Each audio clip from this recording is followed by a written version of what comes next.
एकदम सही टाइम में चार्ट बन गया नहीं। ऑन रिटायरमेंट अगर लेते हैं तो गवर्नमेंट एम्प्लॉयज के लिए फुल्ली एग्जेम्प्ट है, बट नॉन गवर्नमेंट एम्प्लॉयज के लिए अपने को ये चेक करना है कि कवर्ड है या नॉन कवर्ड है। अगर कवर्ड है तो एग्जेम्पशन के लिए बातें कुछ और होंगी, और अगर नॉट कवर्ड है तो एग्जेम्पशन के लिए बातें कुछ और होंगी। रोमन 1 एंड रोमन 2 अपने को अभी पढ़ाई करनी है। आई बात समझ में? सभी को क्लियर है? चलो आगे बढ़ रहे हैं। यस, अपने को नीचे में क्या करना है, ये हेडिंग डालना है रोमन 1। पहले मैं लिखा देता हूं एंड देन उसके बाद समझाऊंगा।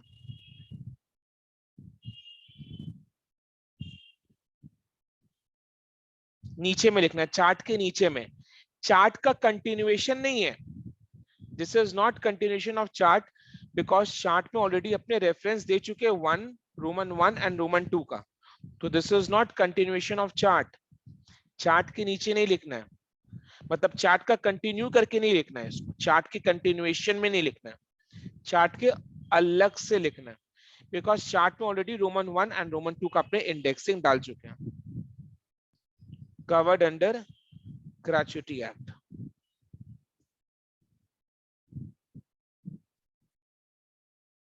अंडरलाइन कर दूं?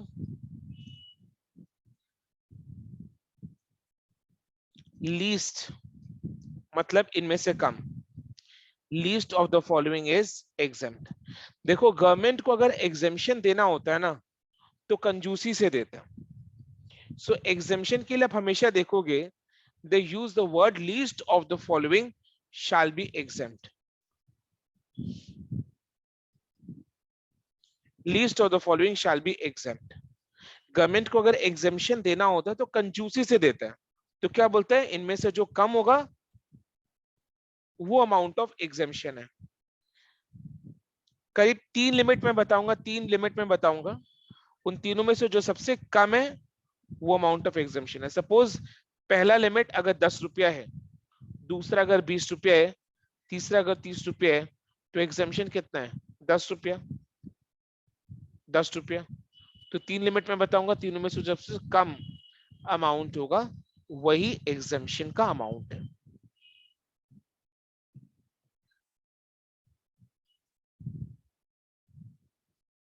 अमाउंट रिसीव्ड,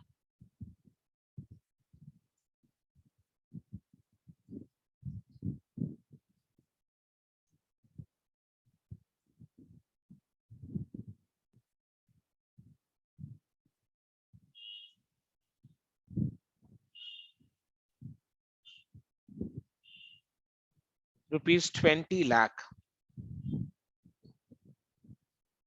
मैं सब कुछ समझाऊंगा, उसको लेकर कोई टेंशन नहीं।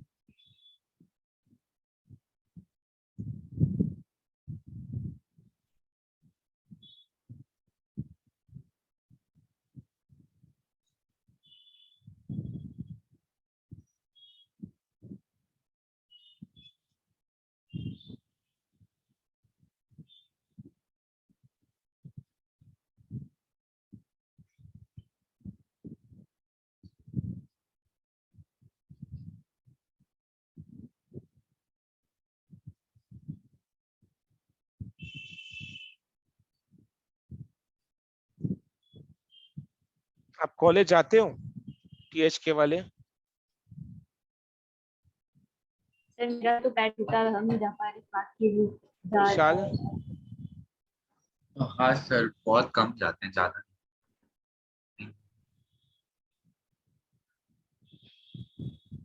नहीं, टीएचके में एक नए प्रोफेसर आए हैं जो कि मेरे काफी खास दोस्त हैं, इसलिए मैं पूछ रहा था। नहीं। नेम क्या था? नेम क्या है बोलो, अभी भी है वो। मैंने वही नाम मैं बताऊंगा, मैं आपको व्हाट्सएप करूंगा उनका नाम, ठीक है? चलो, ठीक है सर। ओके। सो ग्रेच्युटी अगर किसी नॉन गवर्नमेंट एम्प्लॉय को रिटायरमेंट पे मिलता है एंड वो एम्प्लॉय अगर ग्रेच्युटी एक्ट में कवर्ड है तो इन तीनों में से जो लीस्ट अमाउंट आएगा that will be the amount of exemption and बाकी taxable. So amount received, suppose अगर वो 5 लाख है, बी में क्या है, स्टैट्यूटरी लिमिट 20 लाख, मतलब कैप लगा दिया 20 लाख, 20 लाख से ऊपर एग्जेम्पशन जा ही नहीं सकता, कोई केस में नहीं जा सकता, maximum is 20 lakh, that is statutory limit. Then 15 by 26 into last drawn salary into number of completed years of service or part thereof in excess of 6 months. इसका मतलब क्या है? 15 by 26 मतलब क्या? 15 by 26 मतलब क्या? 26 मतलब क्या? एक महीना में लगभग कितना दिन होता है? लगभग कितना दिन होता है? 25 days. 30 दिन होता है.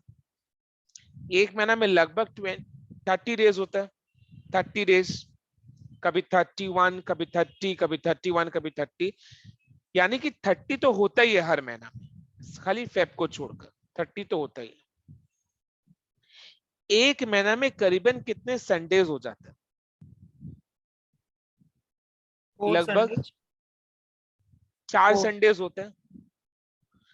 तो अगर महीना में लगभग 30 दिन होता है और उनमें से 4 संडेज होते हैं, तो काम करने के लिए कितने दिन हुए? 26. वही 26 आपके सामने, वही 26 आपके सामने है, ठीक है, वही 26 आपके सामने है. 15 by 26 मतलब क्या? आधा महीना. 15 by 26 मतलब क्या? आधा महीना. महीना में 26 दिन, 15 दिन. 15 मीन्स 15 by 26 मीन्स आधा महीना, तो लगभग आधा महीना. ये एग्जैक्टली 1/2 नहीं है. This is not exactly 1/2 because it is 15 by 26. 26 is the number of working days and 15 means half a month. So 15 by 26 लगभग आधा महीना. लास्ट ड्रॉन सैलरी का मतलब क्या? जब एम्प्लॉय अलविदा ले रहा था, टाटा बाय बाय बोल रहा था सबको, तो उस समय जाते टाइम वो कितना सैलरी ले गया? That is last drawn salary. Where, नीचे में लिखो where last drawn salary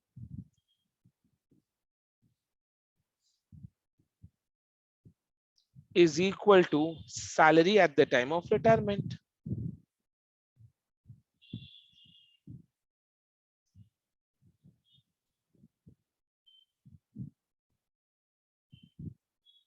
Salary is equal to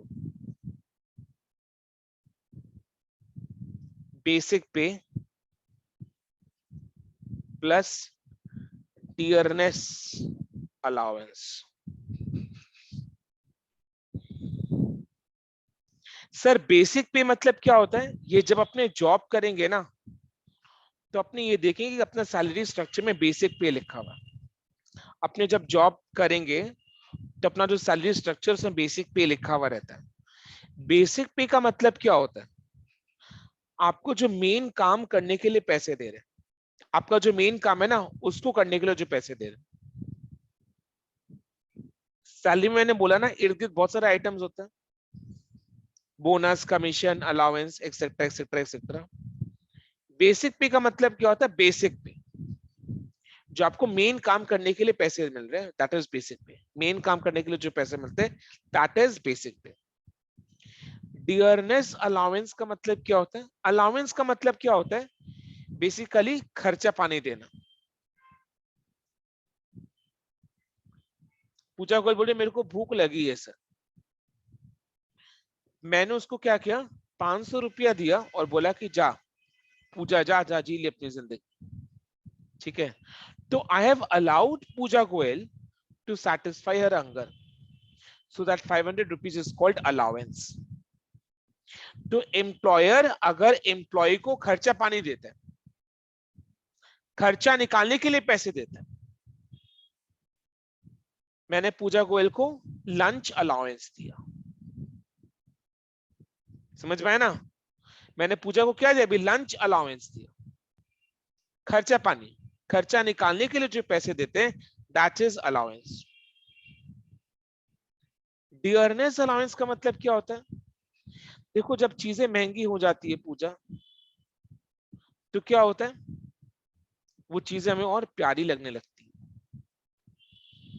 है कि नहीं, बिल्कुल प्यारी लगती है, it becomes more dearer to us. जैसे पेट्रोल अभी कितना प्यारा है सबको, ठीक है ना, पेट्रोल अभी कितना प्यारा होके रखा है सबको, that is petrol has become more dearer to us. तो महंगाई के साथ जूझने के लिए, महंगाई के साथ लड़ने के लिए, महंगाई के साथ कोप अप करने के लिए जो अलग से पैसे एम्प्लॉयर अपने एम्प्लॉई को देता है that is called dearness allowance, that is called dearness allowance. आई बात समझ में। तो इधर में सैलरी के लिए, सैलरी अपने जो लेंगे ना वो खाली बेसिक पे एंड डीए का पार्ट लेंगे, बाकी बोनस बोनस कमीशन वमीशन कुछ ऐड नहीं करेंगे, सिर्फ डीए एंड बेसिक। ये एग्जेम्पशन पर्पस के लिए, खाली ग्रेचुइटी का एग्जेम्पशन पर्पस के लिए सैलरी जो अपने लेंगे ना, एग्जेम्पशन का अमाउंट निकालने के लिए वो खाली बेसिक पे और डियरनेस अलाउंस का होगा। Number of completed years of service और part thereof in excess of 6 months मतलब क्या। अच्छा अभी तक क्या समझे, 15/26 से ज्यादा महीना। लास्ट ऑन सैलरी मतलब क्या, salary at the time of retirement. Salary में क्या लेना अपने को, बेसिक पे प्लस डीए, यानी लास्ट सैलरी का आधा, लास्ट महीना का आधा सैलरी, यही हुआ ना, ठीक है, आधा सैलरी बेसिकली, आधा महीना का सैलरी कितने सालों के लिए लेना है, आधा महीना का सैलरी 15/26 सैलरी इज व्हाट, आधा महीना का सैलरी कितने सालों के लिए लेना है, जितना साल आपने कंपनी में सर्व किया है। सपोज 26 साल तो 26 साल, 25 साल तो 25 साल। और part thereof in excess of 6 months, part thereof in excess of 6 months, जैसे अगर आपने 26 साल 7 महीना काम किया, 26 years 7 months काम किया, तो 7 months क्या है, पार्ट ऑफ द ईयर। 26 क्या है, completed years.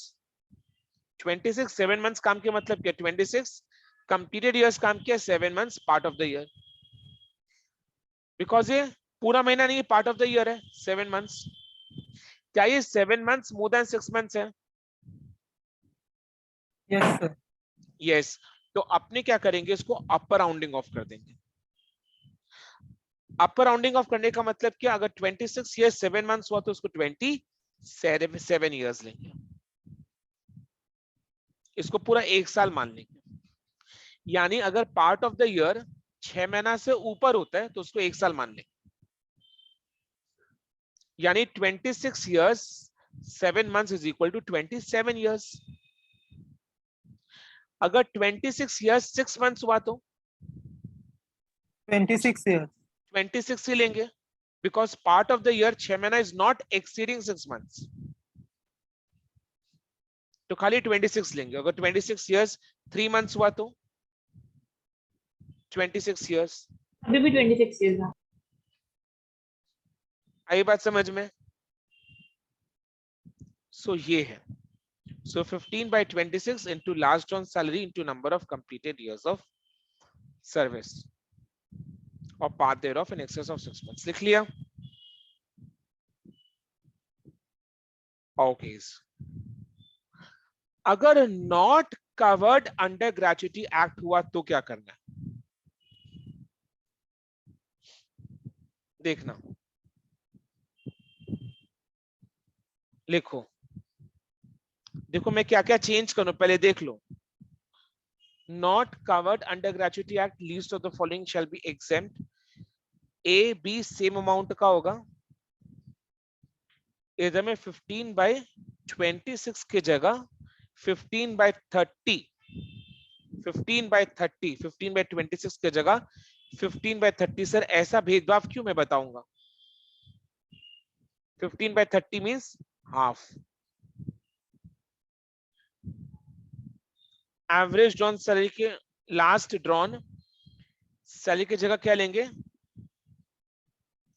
Average salary of last 10 months।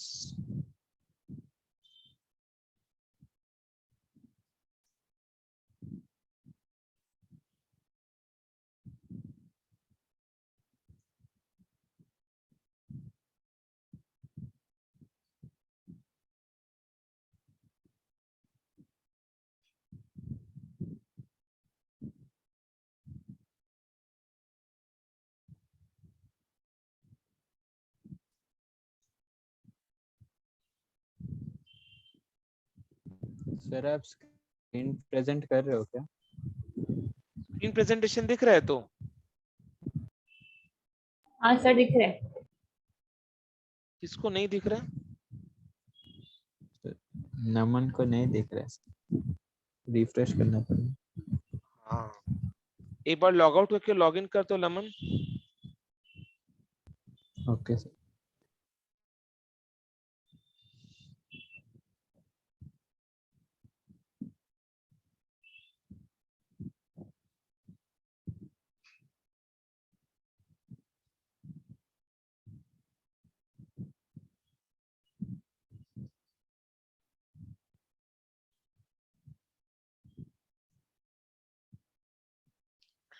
Now, not covered under Gratuity Act may least of the following shall be exempt.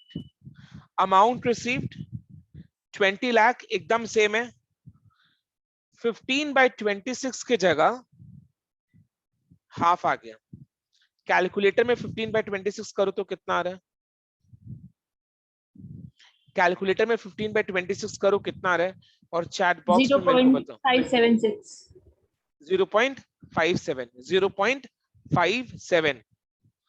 1/2 half करो, 1/2 करो कैलसी में 0.5। 0.5। तो कौन बड़ा, 15/26 या हाफ बड़ा? 15/26 0.57 आ रहा था एंड हाफ कितना आ रहा है 0.5। तो कौन बड़ा, 15/26 या हाफ? 15/26। 15/26 बड़ा है। यानी एग्जेम्पशन कौन से केस में दिया जा रहा है ज्यादा? एग्जेम्पशन ज्यादा कौन से केस में दिया जा रहा है? when the First employee, first case में, when the employee is covered under Gratuity Act। अरे भैया, as an income tax officer हम तो अपना सपोर्ट उसी को देंगे ना।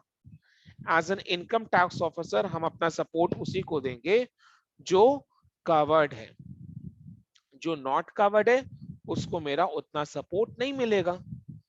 तो हम यही चाहेंगे कि एम्प्लॉय का जो ऑर्गेनाइजेशन है वो ग्रेच्युटी एक्ट को फॉलो करे, ग्रेच्युटी एक्ट को माने। समझ में आ रहा है ना? Yes, okay.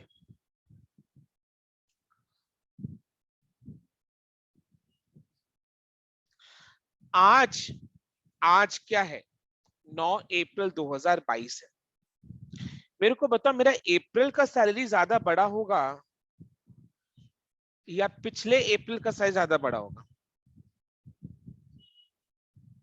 मेरा अभी का सैलरी ज्यादा बड़ा होगा या पुराना सैलरी ज्यादा बड़ा होगा? रीसेंट अभी का। अभी का रीसेंट सैलरी हमेशा बड़ा होता है बिकॉज अपने प्रमोट भी तो होते हैं ना। Are you understanding? पुराना सैलरी छोटा होता है।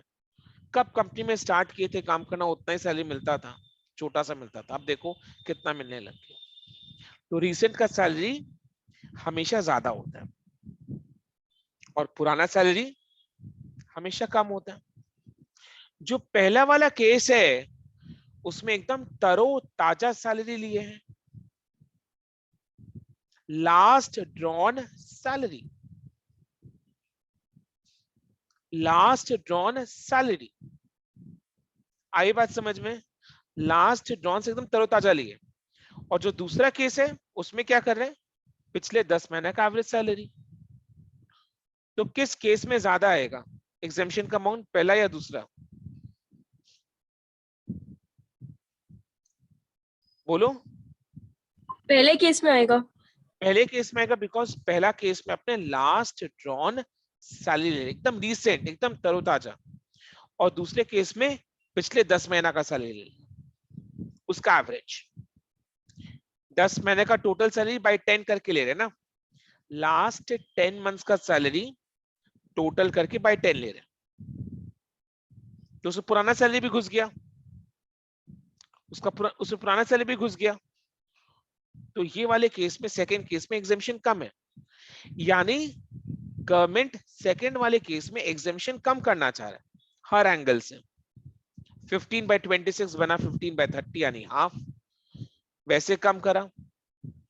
देन लास्ट ऑन सैलरी की जगह average of last 10 month salary, इससे कम हुआ। एंड देन उसके बाद क्या मल्टीप्लाई कर रहे हैं, into number of completed years of service. खाली कंप्लीटेड इयर्स को लेना है, पार्ट ऑफ द ईयर को इग्नोर करना। खाली कंप्लीटेड इयर्स को लेना है, part of the year ignore करना है। यानी कि अगर एम्प्लॉय ऑर्गेनाइजेशन में 29 इयर्स 11 मंथ्स एंड 29 डेज काम करता है, 29 इयर्स 11 मंथ्स एंड 29 डेज अगर काम करता है ना, तो भी 29 इयर्स ही लेंगे। पार्ट ऑफ द ईयर को टोटली इग्नोर करना है। मात खा गए, वैसे भी ऐसे भी मात खा गए, समझ में आया? तो हर एंगल से केस 2 का एग्जेम्पशन सरकार कम करने का कोशिश कर रहा है। आई बात समझ में? सो पहले और दूसरे केस में दो लिमिट कॉमन है, amount received and statutory limit 20 lakh का। थर्ड लिमिट दोनों में अलग अलग है। पहले केस में क्या है, 15/26 into तरोताजा salary into number of completed years of service of part thereof in excess of 6 months, right? फिर इसमें क्या, आधा सैलरी of 10 पुराना महीना का average salary into number of completed years of service। एकदम आई बात समझ में? इतना जगह से अगर गवर्नमेंट मारेगा तो एक जगह से तो छूट देगा ना, एक जगह से तो बढ़ाएगा ना कोई चीज को, है कि नहीं? लिखो, where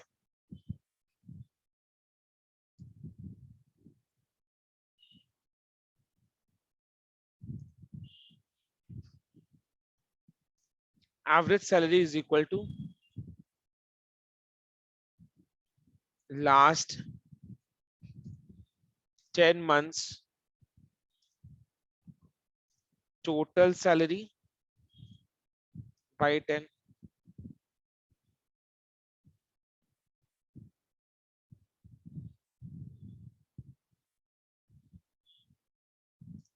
Here salary is equal to basic pay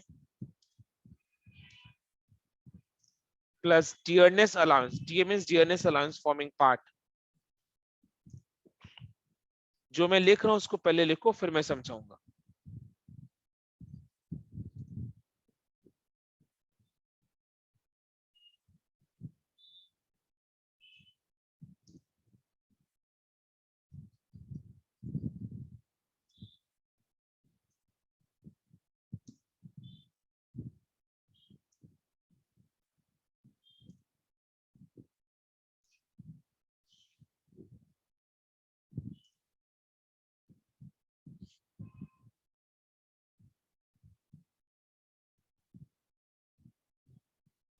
So your salary is equal to basic pay। basic pay अपने को पता है, DA forming part plus commission based on fixed percentage of turnover achieved by the employee। DA forming part मतलब क्या होता है, DA का उतना हिस्सा जो कि अपने रिटायरमेंट बेनिफिट्स के लिए काउंट करते हैं। फॉर्मिंग पार्ट मतलब क्या, DA का उतना हिस्सा जो कि अपने रिटायरमेंट बेनिफिट्स के लिए काउंट करेंगे। जब एम्प्लॉय रिटायर करेगा ना, तो उसका रिटायरमेंट बेनिफिट्स का अमाउंट निकाला जाएगा, रिटायरमेंट का अमाउंट निकाला जाएगा, रिटायरमेंट में जिसको अमाउंट देगा वो निकाला जाएगा। जब एम्प्लॉय रिटायर करेगा तो रिटायरमेंट पर जो उसको अमाउंट दिया जाएगा वो कैलकुलेट कब होगा, वो कैलकुलेट करते वक्त डीए का कितना हिस्सा लेना है, 40% लेना है, 60% लेना है, 70% लेना है, सिर्फ उतना ही पार्ट अपने एग्जामिशन के लिए भी अभी यूज करेंगे। सपोज डीए मिल रहा है 1000 पर मंथ, सपोज डीए मिल रहा है 1000 पर मंथ, यानी साल का कितना हो गया, करीबन 12000, करीबन 12000। 50% फॉर्मिंग पार्ट, यानी 12000 का खाली 6000 ये अपने सैलरी में ऐड करेंगे, 12000 का खाली 6000 ये अपने सैलरी में ऐड करेंगे, बिकॉज 50% फॉर्मिंग पार्ट, बाकी 50% not forming part. Forming part का मतलब होता है कि सैलरी का कितना पोर्शन, फॉर्मिंग पार्ट का मतलब क्या होता है कि सैलरी का कितना पोर्शन, सैलरी का कितना पोर्शन, सैलरी का कितना पोर्शन रिटायरमेंट बेनिफिट्स के लिए काउंट होगा। 50% तो 50%, 40 तो 40, 70 तो 70, 80 तो 80, 90 तो 90। ठीक है, सो डीए का पूरा पार्ट नहीं लेना। वो वाले केस में क्या था, डीए का पूरा पार्ट लेना था केस 1 में, बेसिक पे प्लस डीए। इसमें क्या, basic pay plus DA forming part, DA का उतना ही पार्ट लेंगे जो कि रिटायरमेंट बेनिफिट्स के लिए काउंट होगा। जब एम्प्लॉय रिटायर करेगा ना, उस वक्त उसको तो दिया जाएगा, उसमें डीए का कितना हिस्सा होगा, उसमें डीए का कितना हिस्सा होगा, वो हिस्सा को अपने अभी इधर में लेंगे एग्जामिशन का अमाउंट कैलकुलेट करने के लिए। Commission based on fix percentage of turnover achieved by the employee का मतलब क्या होता है कि सेल्स का कितना, एम्प्लॉय ने कितना सेल्स किया है और उस पर उसको कितना परसेंट कमीशन मिलता है। एम्प्लॉय ने कितना, एम्प्लॉय ने जितना, सपोज एम्प्लॉय ने 2 लाख का सेल किया, उस पर 10% कमीशन, तो 2 लाख का 10% कितना हो गया, 20,000। So commission based on fix percentage of turnover achieved by the employee. Employee अगर 2 लाख का सेल करता है, 2 लाख का 10% 20,000, 20,000 अपने ऐड कर देंगे। सपोज ध्यान से सुनना, सपोज अगर एम्प्लॉय को कमीशन मिलता है 15,000 पर मंथ, तो क्या ये भी लेंगे, फिक्स्ड है 15,000 पर मंथ, क्या इसको इधर में जोड़ेंगे, क्या ये भी वो कमीशन है जो इधर में बोला हुआ है, क्या 15,000 पर, नहीं ना, बिकॉज ये 15,000 पर मंथ है, it is not commission based on fix percentage of turnover.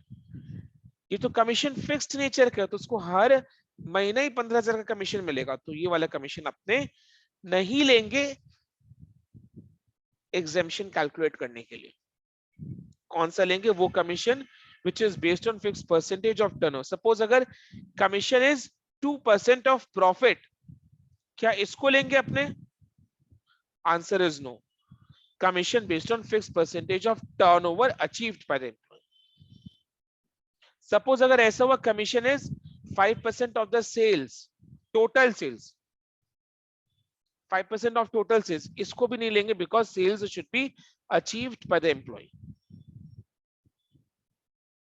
Fix percentage होना चाहिए, परसेंटेज की फॉर्म में होना चाहिए।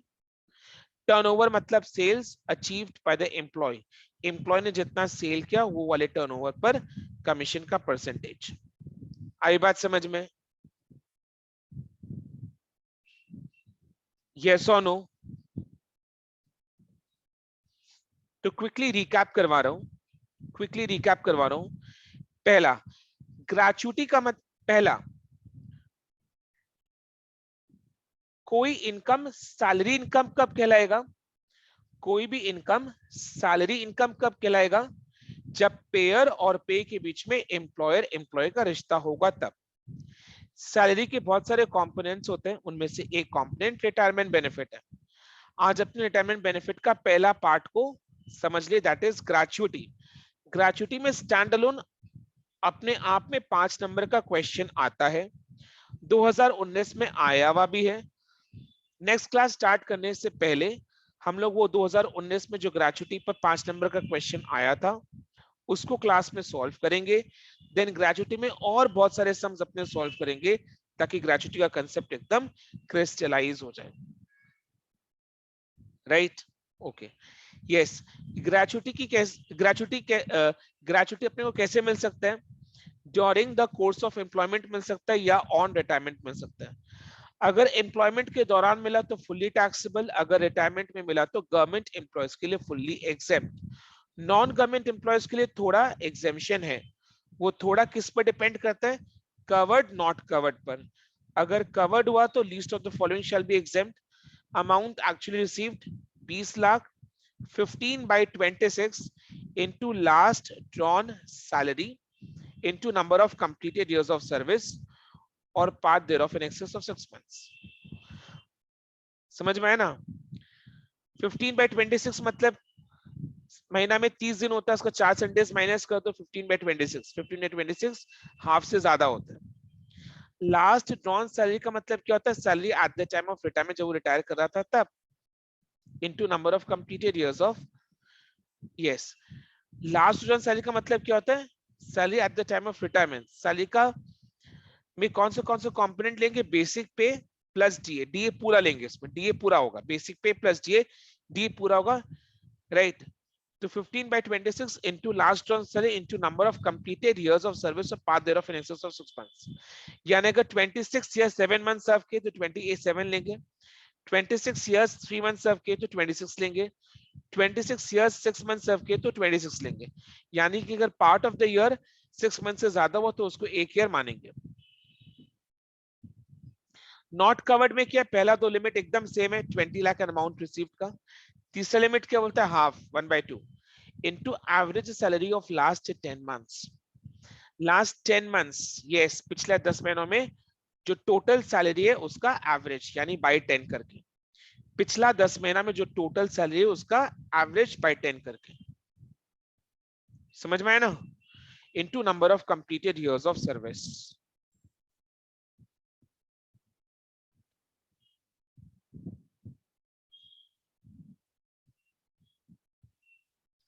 यानी कि सपोज अगर एम्प्लॉय अक्टूबर में रिटायर करता है ना, तो अपने दिसंबर से लेके सितंबर तक का वो लेंगे salary.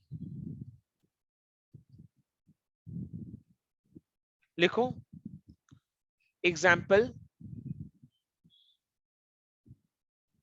if the employee retires in the month of November,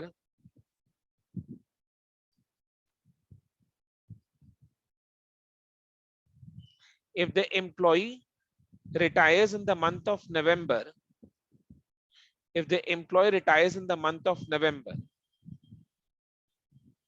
if the employee retires in the month of November, then average salary shall be taken,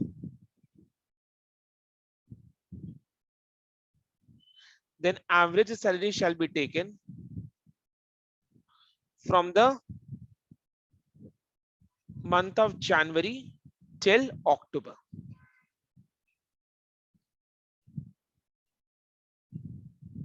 पढ़ो एक बार उसको।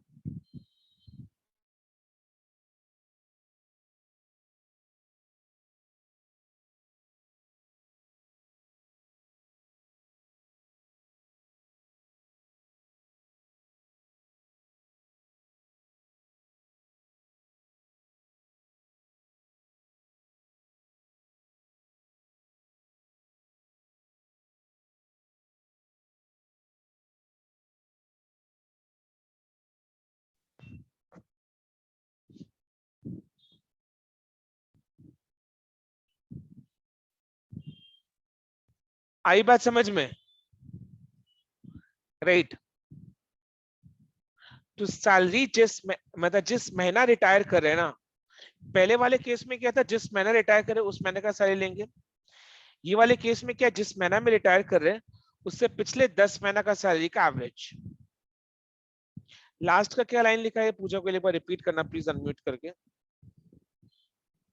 सर आपने लिखा है if For the example. employee retire, for example, if the employee retired in the month of November, then average salary shall be taken from the month of January till October। बस bracket में that is 10 months.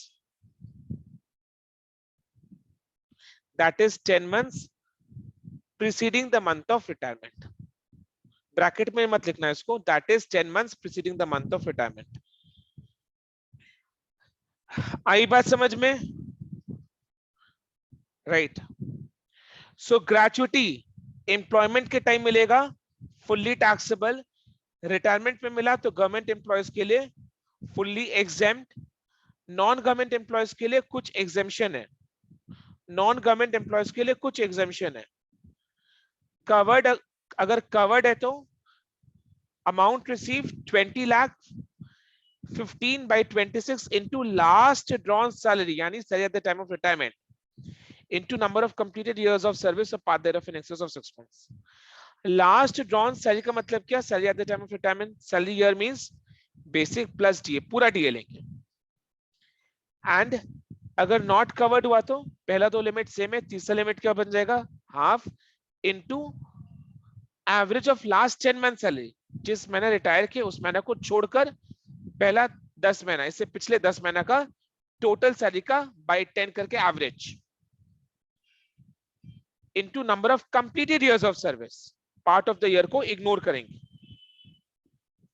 Part of the year को ignore करेंगे. यानी कि अगर 28 years 7 months हो रहा तो 28 इयर्स लेंगे. सैलरी का मतलब क्या होता है इधर में? Basic pay plus DA forming part. Forming part का मतलब क्या होता है? जितना डीए, जितना portion of DA retirement benefits के लिए कंसीडर किया जाएगा, plus a commission based on fix percentage of turnover achieved by the employee. Fix percentage होना चाहिए, फिक्स्ड पर मंथ नहीं होना चाहिए, फिक्स अमाउंट पर मंथ नहीं होना चाहिए. It should be a fixed percentage of turnover, not the amount should be fixed. Amount fixed होना नहीं है, fix percentage of turnover. Turnover means turnover sales, not profit, achieved by the employee. Understood? ये दो provisions को आप लोग अच्छी से नेक्स्ट क्लास आने से पहले बहुत अच्छे से रिवाइज करके आओगे, बहुत बहुत अच्छे से रिवाइज करके आओगे. आज की क्लास का रिकॉर्डिंग में मैं थोड़े समय में अपलोड कर दूंगा, ठीक है? नेक्स्ट क्लास आने से पहले हो सके तो क्लास का रिकॉर्डिंग देख लेना या कॉपी से प्रोविजंस को रिवाइज कर लेना, बिकॉज नेक्स्ट क्लास अपने ग्रेचुइटी पे एग्जाम क्वेश्चन सॉल्व करेंगे. देन उसके बाद बाकी सारे रिटायरमेंट बेनिफिट्स को कंटिन्यू करेंगे. आई बात समझ में? चलो आज के लिए इतना ही. Thank you so much and have a very good day. Bye bye. Thank you, sir. Welcome.